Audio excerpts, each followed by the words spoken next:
And good morning, good afternoon, good evening, whenever you're receiving this information. My name is Rafael Vasquez, and this is your show, Lideres del Futuro. Today, we are continuing with this campaign that is called For My Family, For My Community. The goal here is to educate the community about how we can, again, heal from COVID-19 and move forward. And for that reason, we have today Dr. Veronica Jordan, who again is working directly in the ICU with patients in Sonoma County, California. Thank you, Dr. Jordan, for agreeing to be with us today. Thank you very much for having me. And so what we are dealing with here is this new virus that is making a lot of people sick. Some people are choosing not to get tested. Some people are choosing to not get vaccinated, which again, we want to end with this virus, yet we are to a certain degree refusing to participate in the process. But what I really want to talk with you about today is individuals or listeners, people that I've known personally who had COVID, and now they find themselves in a daze on a daily basis almost. They're back at work. Supposedly they healed from COVID. They're back at work, and suddenly their memory is gone for a second. They forgot what they went to do in this specific room. They're feeling uncomfortable with driving sometimes because they feel that they may get confused, so they ask for somebody else to take care of them. Sometimes they're just so tired they cannot get out of bed. There's just a lot of different symptoms that they are experiencing. Could you educate us about this type of situation that we are hearing about all over Northern California? Yeah, that's a great question, and one that I think we're still all struggling with and learning about. The first thing I'll say is that we're learning about COVID all the time, every day. Remember that we're almost at the 1-year anniversary of having COVID here in Sonoma County. And the first few months, we were really kind of trying to figure out what the heck is this? How do we diagnose it? How do we distinguish it from other things? And then we moved to how do we treat it and how do we help people to stay out of the hospital. And we're still learning about that every day. And I spend a lot of time every week reading, listening to podcasts, trying to make sure that I'm up on the information because every day we have new information. And so what I'll say today may be different or changed a week or a month or 3 months from now as we learn to navigate this brand new disease. What I will say is that there seem to be emerging kind of two groups of COVID. Or what we are calling long COVID or post-COVID. It has a few different names. Some people call it long haul COVID. That I'm seeing and reading about and learning about. One group is the group of people who were sick enough to be hospitalized. So remember, there are a lot more people in this county who've had COVID than have wound up in the hospital. But the sickest of those people wind up in the hospital, and those who are lucky to live through the hospitalization live and get out of the hospital. And we know that some percentage of those people are going to actually have long COVID or long symptoms, weeks or months after. And we're still trying to learn who those are. I will tell you that the best information we have comes from a study out of Wuhan, China, where COVID originated. And they did a really nice study following about 1,700 patients who were discharged from the hospital with COVID. So these were patients who got COVID, who were sick enough to be in the hospital with COVID. And remember, during that time in Wuhan, the hospital was very crowded, so they must have been quite sick. And then were discharged from the hospital. Maybe they spent a week or 2 or 3 in the hospital. And then 6 months later, they followed them to see how are they doing now that they're out of the hospital. And we know that when we discharge anyone from the hospital, especially if they've been in the ICU, that they may have a long-term impact from that illness, whether it's pneumonia or a heart attack. But the question is, what about COVID? And what they found in these 1,700 patients is that 2/3 of them, or 63%, at 6 months still reported either fatigue or muscle weakness. And then a quarter of them had sleep difficulties. About a quarter of them reported either anxiety or depression.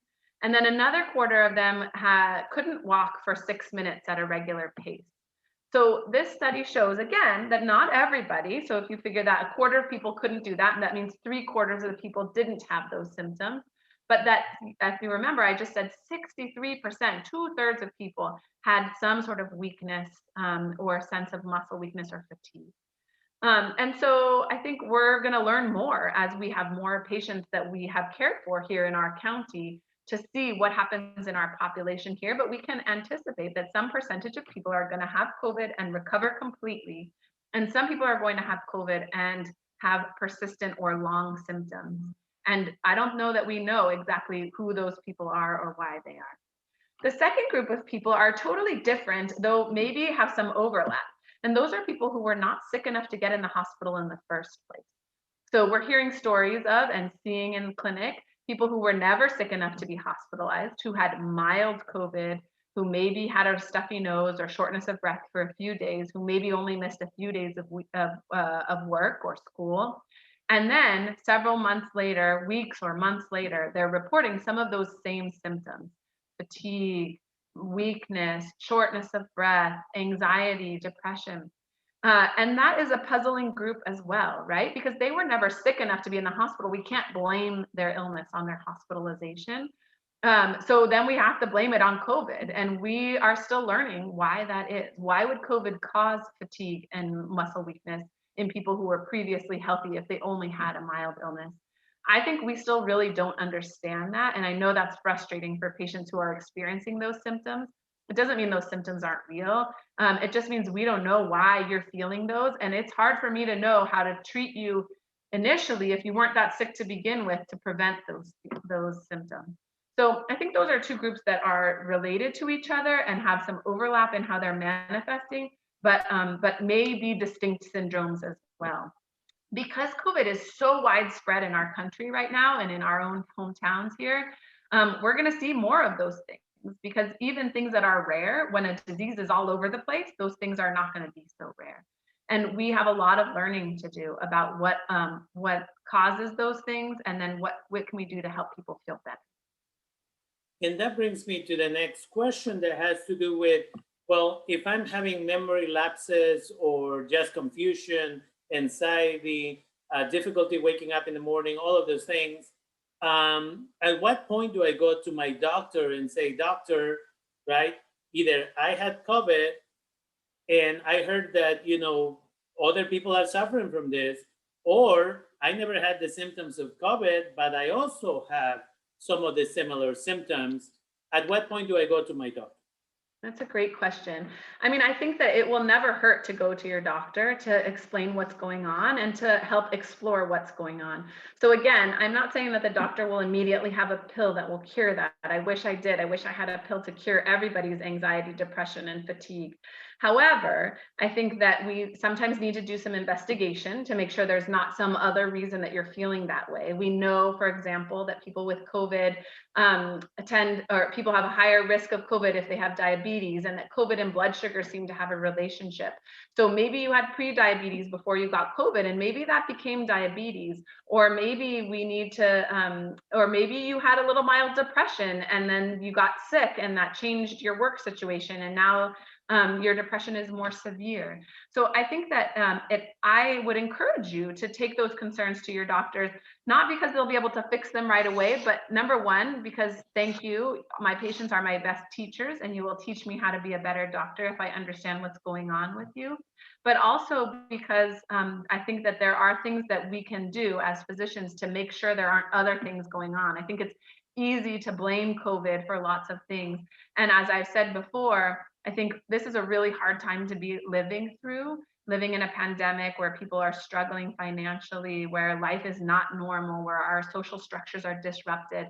And those, some of those symptoms, fatigue, malaise, anxiety, depression, may be due to COVID, but it may be due to life right now. And that doesn't make those symptoms less real. They're just as real.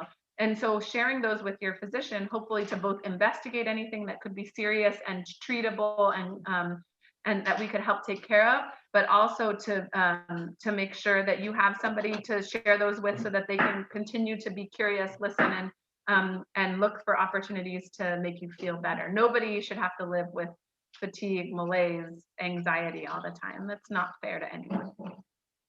And then the other piece here then is, again, should people continue to get tested for COVID, even though now we know that the vaccine is starting to arrive to our communities?